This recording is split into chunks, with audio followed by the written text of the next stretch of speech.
दोस्तों नमस्कार। आशा है कि आप अच्छे होंगे। शुरू करते हैं हम वीडियो। मैं हूँ एक लेखक।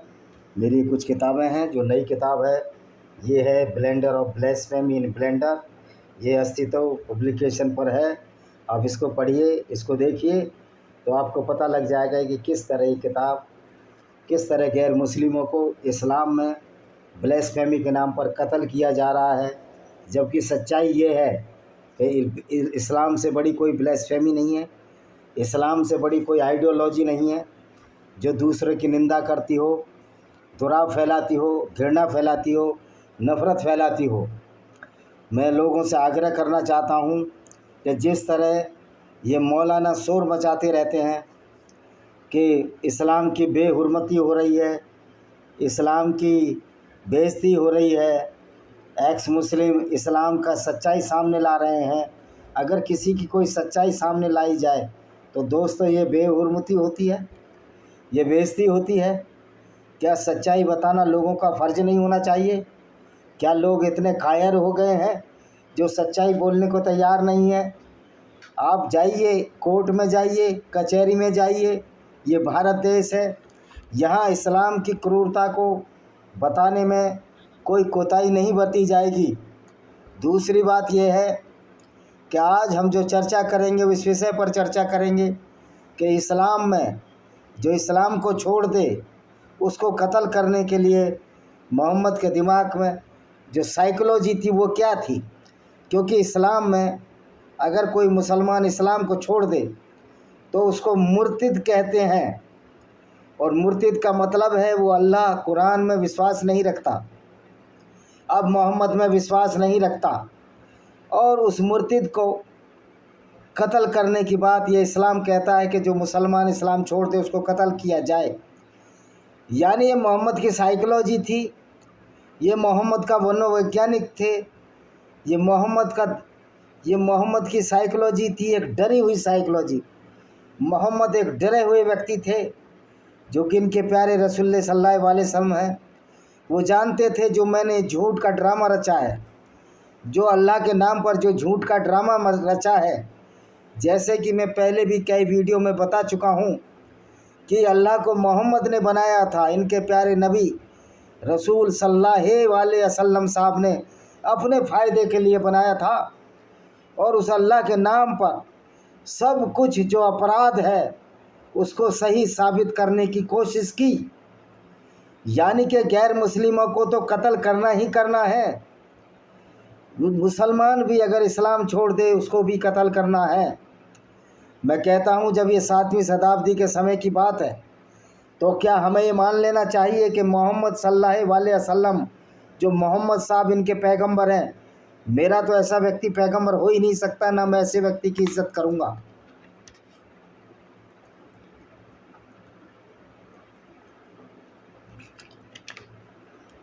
सल्लल्लाहु अलैहि वसल्लम ने जो आइडियोलॉजी उस समय लाई तो बर्बरतापूर्ण आइडियोलॉजी थी। क्योंकि 7वीं सदी का जो अरब था वो लोग बर्बर थे, वो लोग कत्ल करते थे एक दूसरों को। लेकिन दूसरी तब बात यह है कि जो कातिलों का समूह था वो बहुत छोटा समूह था। मोहम्मद से पहले भी जो कातिलों का लुटेरों का समूह था बहुत छोटा समूह था। और वहाँ पर जो मक्का है जिसको बक्का कहते थे, वहाँ 360 मूर्तियाँ थीं और वो सब बहुदेववादी थे जिनको कि इंग्लिश में पैगान्स कहा जाता है। और बहुत सारे मूर्तियों की पूजा भी करते थे, अल्लाह अलमन्नात अलुज्जा की पूजा करते थे। और इवन मोहम्मद के घर में भी मूर्ति पाई गई थी जो एक देवी थी इनकी अलुज्जा की मूर्ति, और इनके पुरखे भी उसकी पूजा करते थे। तो वो ग्रुप बड़ा शांति प्रिय था। लेकिन जो छोटा सा ग्रुप था जो बर्बर था 7वीं सदी में, मोहम्मद ने उसी ग्रुप को अपना साथी बनाया और खुद उसके हेड बन गए और पूरी ज़िंदगी ये काफ़िले लूटते रहे। अब सवाल ये होता है कि जो काफ़िले लूटना कौन सी अच्छी बात है। फिर मौलाना ये झूठ बोल देते हैं कि मोहम्मद के ऊपर अटैक हुए। भाई ऐसा कुछ भी नहीं है। अगर मोहम्मद के ऊपर अटैक हुए होते तो मोहम्मद 10 साल मक्का में रहा, जब उसने इस्लाम को चलाया, उसने हिजरत जब की जब मक्का में 621 में वो हिजरत की, पूरे 10 साल कंप्लीट हुए, उसके 86 साथी थे।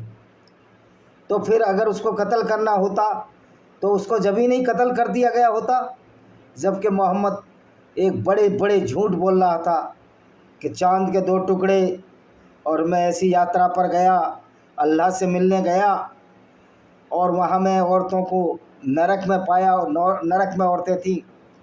तो जब इस तरह का फ्रूड, इस तरह का झूठ बोला गया मोहम्मद के नाम पर, एक नकली अल्लाह को प्रतिस्पर्धी करके, तो मोहम्मद को ये डर था कि मुसलमानों में से अगर कोई गैर मुस्लिम निकलेगा, यानी कि इस्लाम एक्स मुस्लिम निकलेगा और वो इस्लाम को छोड़ देगा, तो मेरी सारी पोल पट्टी खुल जाएगी, सारे इस्लाम के झूठ का सिराजा बिखर जाएगा।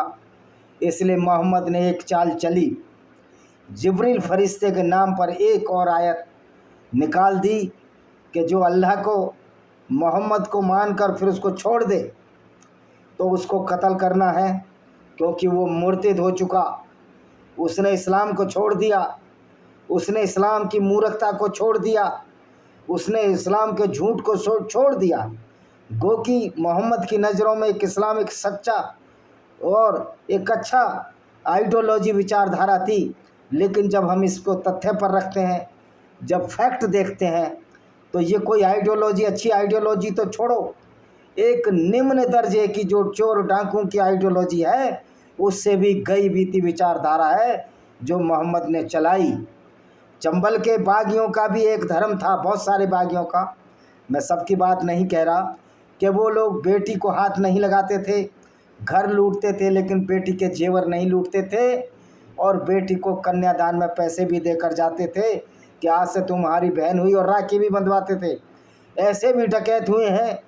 तो अब आप समझ सकते हो कि मोहम्मद का जो करैक्टर है वो तो इन डाकुओं से भी गया बीता करैक्टर है। तो ये मोहम्मद को बात पता थी कि जो मैं ये पोप लीला बना रहा हूँ, जो ये मैं झूठ और फ्रॉड फैला रहा हूँ, इसका भंडाफोड़ ना हो जाए। तो उस समय 7वीं सदी के हिसाब से उसने सोचा कि चलो इसकी सज़ा, जो इस्लाम को छोड़े उसकी सज़ा हम उसको हम मुर्तिद कहेंगे और उसकी सज़ा सर तन से जुदा, यानी उसको कत्ल करेंगे। तो मोहम्मद को ये बहुत बड़ा डर था। पूरी ज़िंदगी मोहम्मद भयग्रस्त मानसिकता से ग्रसित रहा, इसलिए वो अपने उन कवियत्रियों का भी कत्ल कराया जो कवियत्री उसके खिलाफ, उसकी लूटपाट के खिलाफ, उसके झूठ के खिलाफ कविताएं लिखती थी, जिसमें अस्मा जो मरवान की बेटी थी और प्रमुख थी। मोहम्मद ने उस औरत का भी कत्ल कर दिया, किरपा, जो कि खुद शायर थी और एक अच्छी भली भद्र यहूदी महिला थी, जो मोहम्मद के इन क्रियाकलापों का विरोध करती थी और उसकी बातों का विरोध करती थी, उसका भी कत्ल कराया। तो मोहम्मद को डर ये था कि अगर इस्लाम में से कोई व्यक्ति, यानी कि आप देखिए जब दाऊद इब्राहिम के गिरोह से कोई बाहर जाएगा, जैसे छोटा राजन जी बाहर गए तो छोटा राजन ने दाऊद इब्राहिम की पूरी पुल पट्टी खोल दी। इसी तरह मोहम्मद को ये डर था कि अगर मैं मेरे खेमे में से या मेरे कोई गिरोह में से, गिरोह ही था वो, लुटेरों का गिरोह में से कोई आदमी बाहर जाएगा तो सारी पोल पट्टी खोल देगा, क्योंकि मोहम्मद एक झूठे पैगंबर थे, झूठे नबी थे। क्योंकि मोहम्मद ने कई आयतों का भी दूसरे लोगों ने बोला इस आयत को ऐसा होना चाहिए।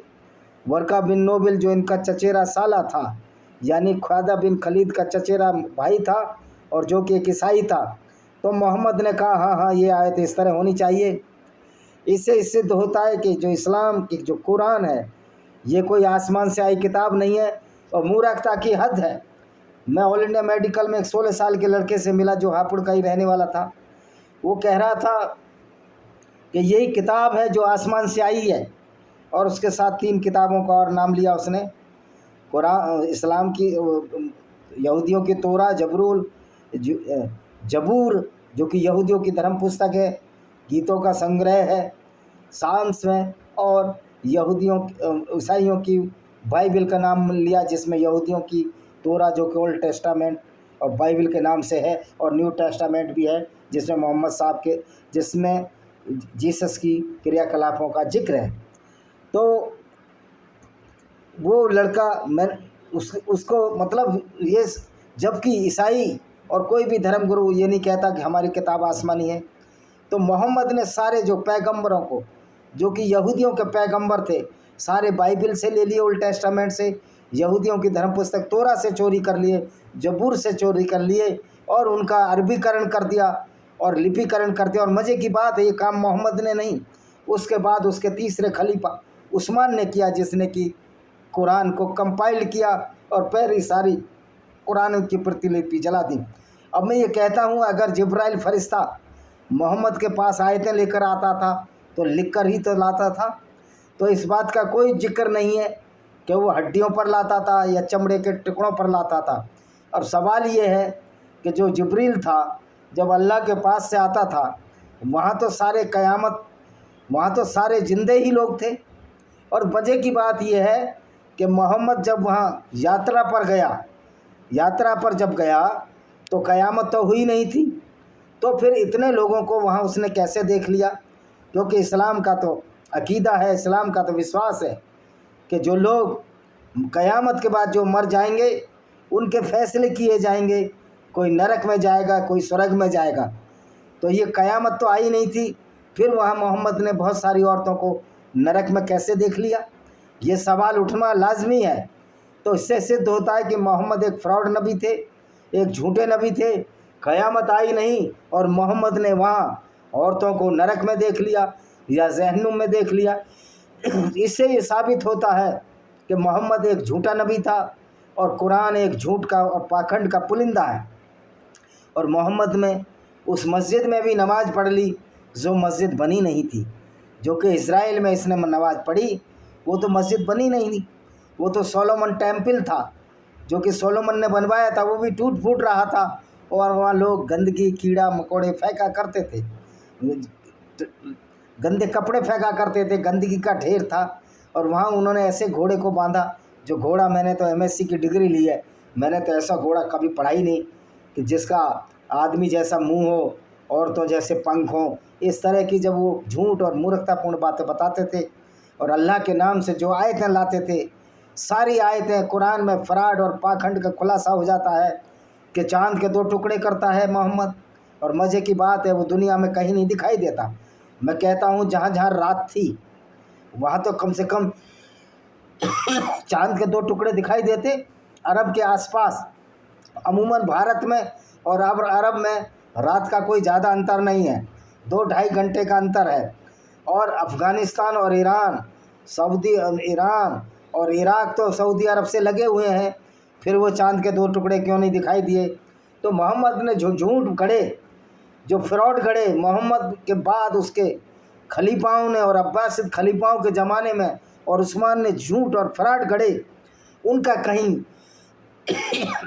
कहीं पोल न खुल जाए, उनका कहीं सिराजा ना बिखर जाए, उनकी सच्चाई सामने ना आ जाए। तो मोहम्मद ने एक बड़ा सेफ पॉइंट खेला। मोहम्मद ने कहा जो इस्लाम को छोड़ेगा उसकी सज़ा कत्ल है। अब देखिए मोहम्मद के फ्रॉडों को, मोहम्मद कितना डरता हुआ व्यक्ति था, मोहम्मद की पर्सनैलिटी कितनी फ्रस्ट्रेटेड थी और कितनी भयग्रस्त मानता थी कि मोहम्मद भी जानता है जो मैं ड्रामा कर रहा हूँ, पैगंबर मोहम्मद जो ड्रामा कर रहे थे, ये ड्रामा एक दिन खुल जाएगा। और आज परिणाम स्वरूप आप देखते हो एक्स मुस्लिमों की बाढ़ आई हुई है, क्योंकि अब 7वीं शताब्दी नहीं है कि सबको सर्तन से जुदा कर दिया जाएगा, क्योंकि हाथ दूसरे लोगों के भी होते हैं। और निश्चित तौर पर एक प्रतिक्रिया की क्रिया की विपरीत प्रतिक्रिया होती है, और वो प्रतिक्रिया निश्चित तौर पर अब इस दुनिया में आने वाली है, जो मोहम्मद के झूठ और फ्रॉड को तर्कों के आधार पर खोल खोल कर बता रहे हैं, और ये बेचारे कुछ नहीं कर रहे। आज मुल्ला मौलवियों का बुरा हाल हो गया है, क्या वो वीडियो नहीं देखते होंगे? निश्चित तौर पर हमारा वीडियो जब 12-14 घंटे रोज़ देखा जा रहा है, उसकी व्यूवरशिप भले ही यूट्यूब कम करता हो जानबूझकर, क्योंकि सब इनके हाथों में है, तो क्या इस तरह इस्लाम बच जाएगा?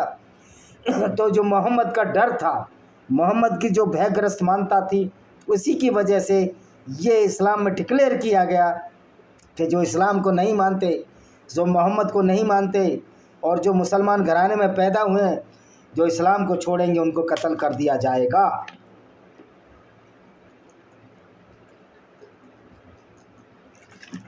इसलिए हर मुसलमान कहता है हमें मौत से नहीं डरता, मुसलमान मौत से नहीं डरता। भाई ये आपकी भयग्रस्त मानता है।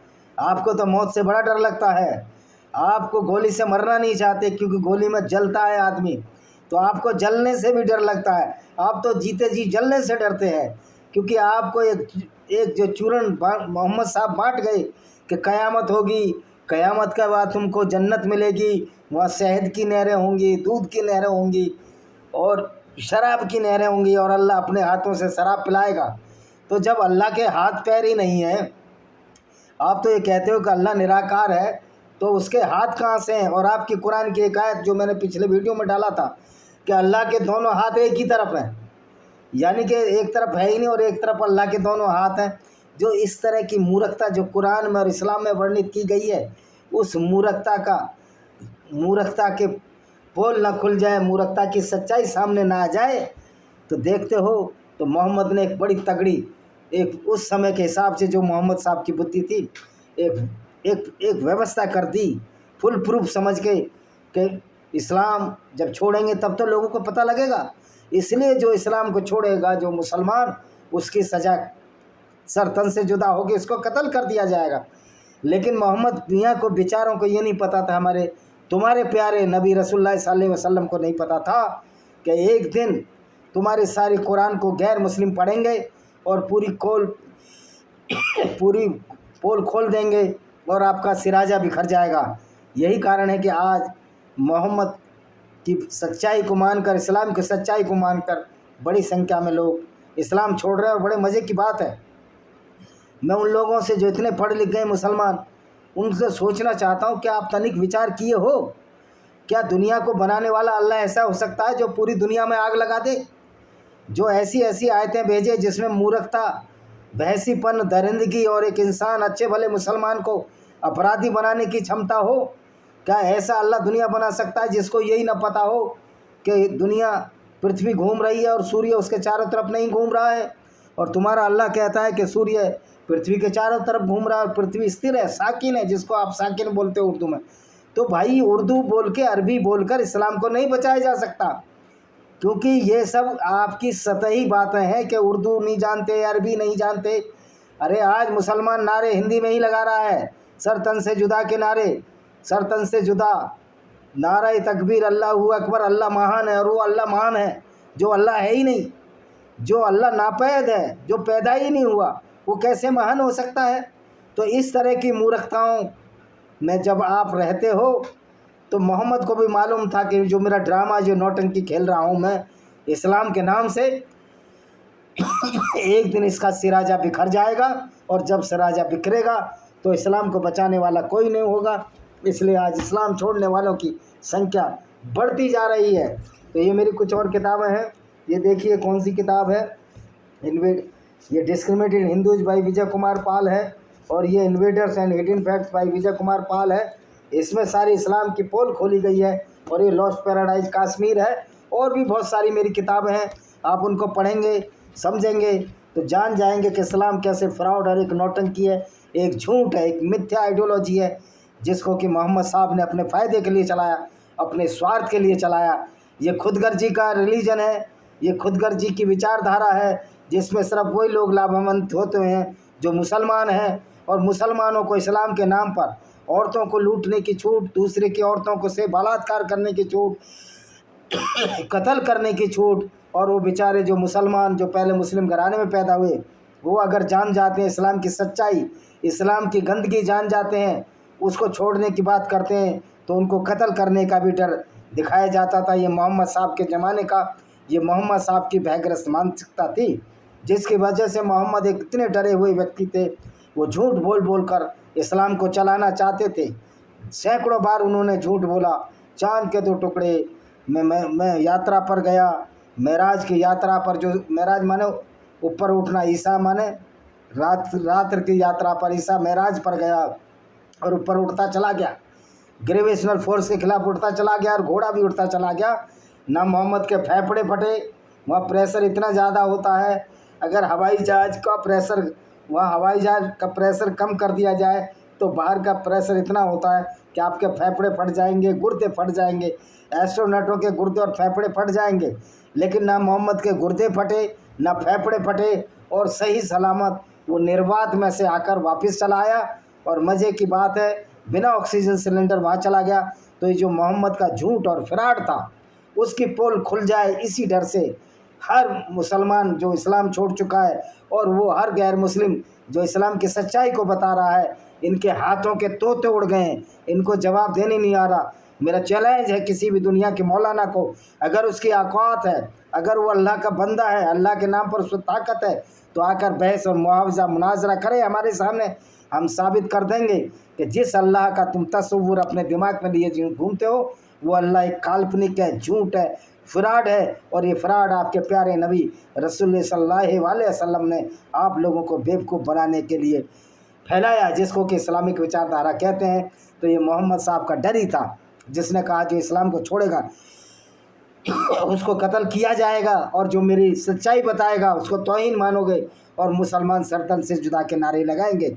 ये आज हो रहा है, लेकिन अब ये सिलसिला रुकने वाला नहीं है, क्योंकि हम समझ गए हैं कि झूठे अल्लाह के सारे तुम्हारा इस्लाम दौड़ नहीं सकता, और तुम्हारा अल्लाह गैर मुस्लिमों का कुछ भी उखाड़ नहीं सकता, क्योंकि अल्लाह है ही नहीं।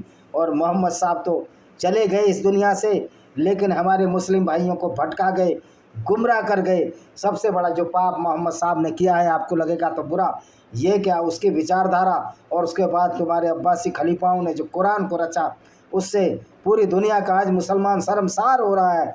उसको बोलने को इस सवाल का जवाब नहीं है कि मोहम्मद काफिले क्यों लूटते थे और औरतों को गिफ्ट में क्यों लिया करते थे, क्योंकि मोहम्मद ने एक औरत को बिना लड़ाई में मारिया अल-किबतिया को गिफ्ट में लिया था, जब तो कोई लड़ाई नहीं हो रही थी। ये कहते हैं युद्ध में जीती हुई औरतें हमारे मालिक मलका अमीन बन सकती हैं, तो तुम्हारी औरतों को भी अगर कोई युद्ध में जीतेगा, तुम्हारे साथ भी ऐसा व्यवहार करे, तो तुमको कैसा लगेगा? इस बात पर ज़रा गौर दो। जो इस्लाम तुमको गुंडागर्दी सिखा रहा है, अगर वही गुंडागर्दी दूसरे तबके के लोग कर सकें जो कि तुमसे संख्या में कहीं बहुत ज़्यादा है, ताकत में भी ज़्यादा, पैसे में भी ज़्यादा, दिमाग में भी ज़्यादा है, तो तुम्हारा अल्लाह और तुम्हारे मोहम्मद का वजूद बच पाएगा क्या? क्या तुम्हारा अस्तित्व बच पाएगा? इसी के साथ हम इस वीडियो को विराम देते हैं। वंदे मातरम, जय हिंद, आपका दिन शुभ हो।